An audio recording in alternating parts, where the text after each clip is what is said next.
В библиотеке имени Гаспринского, как обычно, душевно и людно. В читальном зале журналисты, педагоги, писатели, общественные деятели и студенты. Здесь провели День крымско-татарской письменности и культуры. Мероприятие, посвященное этому дню, уже давно стало доброй традицией для Национальной библиотеки.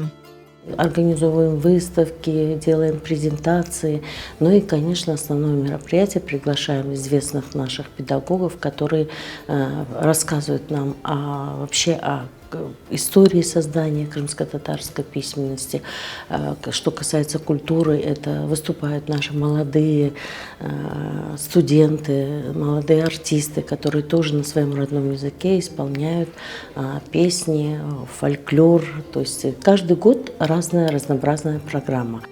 В этом году в библиотеке представили книжную выставку, которая рассказала о семивековой истории крымско-татарского языка, народного художественного слова, декоративно-прикладного и музыкального искусства крымских татар. В рамках мероприятия была организована видеосвязь с победительницей конкурса «Крымский инжир» Лейлей Муратовой из Крымска, Краснодарского края.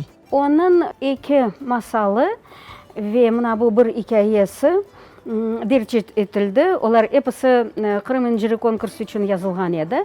Eserleri çok değil ama pek meraklı. O inженер BTE'de çalışıyordu. Filologiyanın asıl bağı yok. Özü evde konuşkan bilgen tilinden yaza, şive tilinde yaza.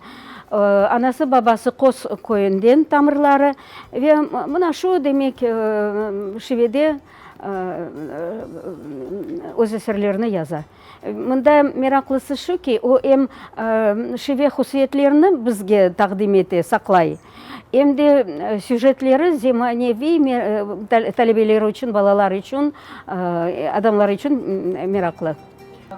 Лейля Муратова рассказала, что на написание произведений ее вдохновляют люди и новые знакомства. Гости могли задать автору интересующие вопросы и попытались прочитать по ролям произведения «Эмине, Мизёзя и Ментарай», опубликованное в журнале «Анатолий Оджаларына».